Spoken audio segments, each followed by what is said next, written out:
लोकसभा निवडणुकीच्या मतदानाचा तिसरा टप्पा हा परवा पार पडला। त्यामध्ये पश्चिम महाराष्ट्रातील 6 लोकसभा मतदारसंघांचा समावेश होता। एकंदरीत या सर्वच मतदारसंघांमध्ये महायुती आणि महाविकास आघाडीमध्ये जोरदार अशी लढत आपल्याला पाहायला मिळाली। परंतु या मतदारसंघातील मतदारांचा कल आणि सर्व स्थानिक सर्वेंच्या अंदाजानुसार यंदा पश्चिम महाराष्ट्रामध्ये भारतीय जनता पार्टी तसेच महायुतीला जोरदार असा दणका बसताना दिसत आहे। याउलट पश्चिम महाराष्ट्रातील बहुतांश मतदारसंघांमध्ये यंदा महाविकास आघाडी ही वरचढ ठरण्याची दाट शक्यता दिसून येत आहे। त्याच निमित्ताने या निवडणुका पार पडलेल्या सर्व लोकसभा मतदारसंघांमध्ये यंदा कोणाचे वर्चस्व राहील याचा आढावा आपण या व्हिडिओच्या माध्यमातून घेण्याचा प्रयत्न करणार आहोत। नमस्कार, मी किरण आणि आपल्या सर्वांचं छापाकाटा या YouTube चॅनलवरती हार्दिक स्वागत। सर्वप्रथम आपण चर्चा करणार आहोत ती माढा लोकसभा मतदारसंघाची। यंदा या मतदारसंघातून दोन्ही बाजूंनी जोरदार अशी चुरस पाहायला मिळाली।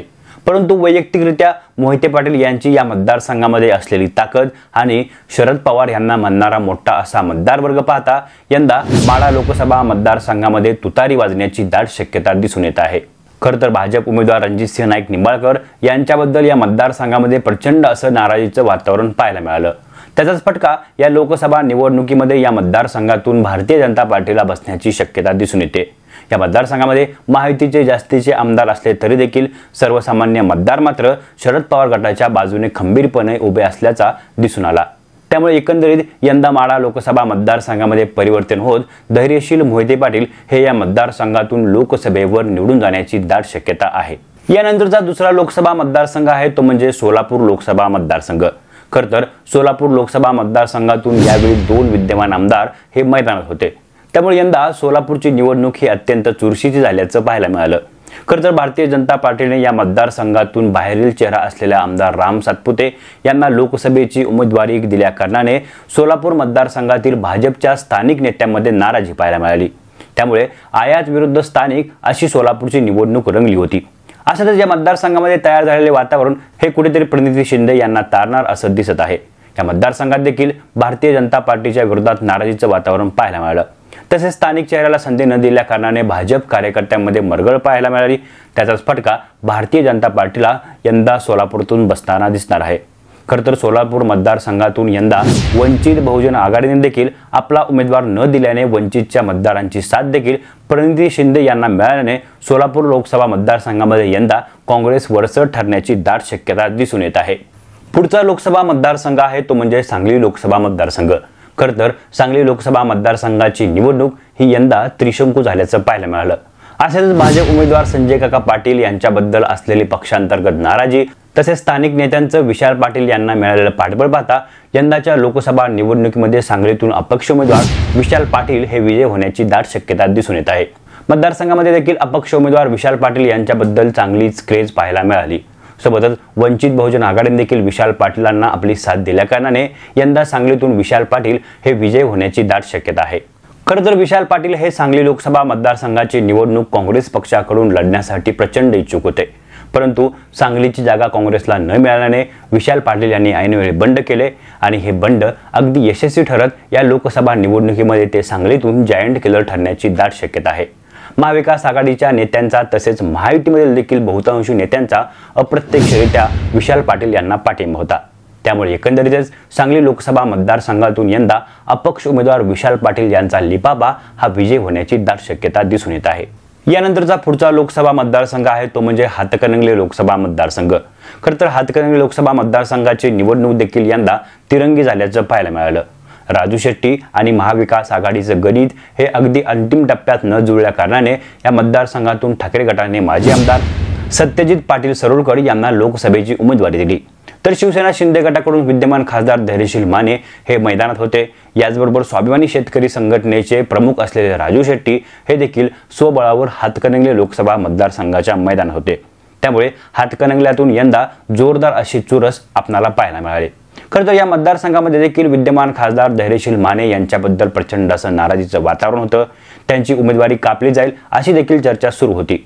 परंतु त्यांना तिकीट मिळालं आणि ते महायुतीचे या मतदारसंघाचे उमेदवार झाले। एकंदरीत त्यांच्याबद्दल असलेला नाराजीचा फायदा हे या निवडणुकीत कोणत्या विरोधी उमेदवाराला होईल हे पाहणं महत्त्वाचं आहे। खरं तर या मतदारसंघातील स्थानिक सर्वेच्या अंदाजानुसार कुठेतरी ठाकरे गटाचे सत्यजित पाटील सरोडकर हे या मतदारसंघातून विजय होण्याची शक्यता आहे। परंतु या मतदारसंघामध्ये झालेली अत्यंत चुरशीची निवडणूक पाहता आत्ताच या मतदारसंघाचा अंदाज लावणं प्रचंड कठीण आहे। त्यामुळे येत्या 4 जूनलाच हातकणंगले लोकसभा मतदारसंघामध्ये कोण किमया करून दाखवणार हे आपणाला समजणार आहे। यानंतरचा लोकसभा मतदारसंघ आहे तो कोल्हापूर लोकसभा मतदारसंघ। या मतदारसंघातून काँग्रेस पक्षाकडून शाहू महाराज छत्रपती तर शिंदे गटाकडून विद्यमान खासदार संजय मंडलिक हे लोकसभेच्या मैदानात होते। असंच या मतदारसंघाच्या निवडणुकीत नेहमीच किंगमेकर राहिलेले आमदार सतेज पाटील यांनी कोल्हापूर लोकसभा मतदारसंघ जिंकण्यासाठी जोरदार अशी तगडी फिल्डिंग लावली होती। सोबतच शाहू महाराज छत्रपती यांच्याप्रती असलेले आदर पाहता यंदाच्या लोकसभा निवडणुकीमध्ये कोल्हापूर लोकसभा मतदारसंघातून काँग्रेस उमेदवार शाहू महाराज छत्रपती हे विजयी होण्याची शक्यता दिसून येत आहे। खरं तर महायुतीच्या संजय मंडलिक यांनी देखील कोल्हापूर लोकसभा मतदारसंघाची निवडणूक जिंकण्यासाठी जोरदार असे प्रयत्न केले होते, परंतु त्यामध्ये त्यांना यश मिळेल याबद्दल साशंकता आहे। त्यामुळे साहजिकच कोल्हापूरची जागा ही काँग्रेसकडे जाण्याची दाट शक्यता आहे। यानंतरचा पुढचा लोकसभा मतदारसंघ आहे तो म्हणजे सातारा लोकसभा मतदारसंघ। या मतदारसंघातून भाजपाकडून छत्रपती उदयनराजे भोसले तर शरद पवार यांच्या गटाकडून शशिकांत शिंदे हे लोकसभेच्या मैदानात होते। खरं तर उदयनराजे यांच्या उमेदवारीला भाजपा अंतर्गत प्रचंड असा विरोध पाहायला मिळाला होता, परंतु अखेर भारतीय जनता पार्टीने उदयनराजे यांनाच या मतदारसंघाची उमेदवारी दिली। तसं पाहायला गेलं तर सातारा लोकसभा मतदारसंघ हा नेहमीच राष्ट्रवादी काँग्रेस पार्टीचा बालेकिल्ला राहिला आहे। तसेच शरद पवार यांनी या मतदारसंघावर नेहमीच आपलं वर्चस्व सिद्ध करून दाखवलं आहे, परंतु यंदा पारंपरिक मतदारांची साथ ही या मतदारसंघातून पुन्हा एकदा उदयनराजे भोसले यांना विजय मिळवून देणार असं चित्र आहे। त्यामुळे एकंदरीतच यंदाच्या लोकसभा निवडणुकीमध्ये सातारा लोकसभा मतदारसंघामध्ये परिवर्तन घडत शरद पवार गट हा साताऱ्यातून बॅकफुटला पडताना दिसणार आहे। खरं तर सातारा लोकसभा मतदारसंघाची निवडणूक देखील अत्यंत चुरशीची झाली आहे, त्यामुळे कुठेतरी या मतदारसंघातून नेमकं कोण विजय होईल हे देखील ठामपणे सांगणं शक्य नाहीये। आणि पश्चिम महाराष्ट्रातील निवडणूक झालेला शेवटचा लोकसभा मतदारसंघ आहे तो म्हणजे अगदी चर्चेत राहिलेला बारामती लोकसभा मतदारसंघ।